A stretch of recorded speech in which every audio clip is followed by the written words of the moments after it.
ఇది పెదకందుకూరు లక్ష్మీనారాయణ అదే వెంకటనారాయణ వలసలో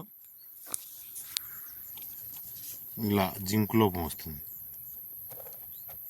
ఈ జింక్ లోపం ఏరిస్ చెలామిను, ఏరిస్ మోబోమిను కలిపి కొట్టాలి. 1 గ్రామ్ చెలామిను, 2 గ్రామ్స్ మోబోమిను విడిగా ఇవ్వాలి. ఏ పురుగు మందులైనా కలిపి కొట్టుకోవచ్చు.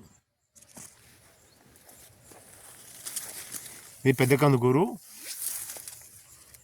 ఇట్లా శంకు. ఇది జింక్ లోపం, మ్యాంగనీస్ లోపం, మెగ్నీషియం లోపం, అన్ని రకాల లోపాలు వస్తాయి, న్యూట్రియన్స్ లోపాలు. ఇది భూమిలో వేయాలి. అప్పుడు ఖర్చు ఎక్కువ కదా, సత్వ మందులు వేస్తున్నామని ఏదో కారణం వల్ల మందు ముట్లకైతే ఆలోచిస్తారు, కానీ న్యూట్రియన్స్ కదా మళ్ళీ వేద్దాంలే అన్నాడు. అది అట్లా ఆ టైంకల్లా ఇట్లా వచ్చింది.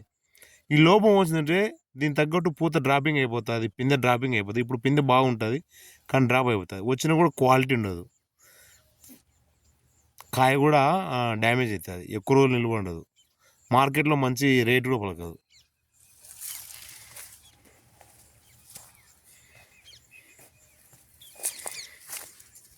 ఇప్పుడు వచ్చే లేతాకు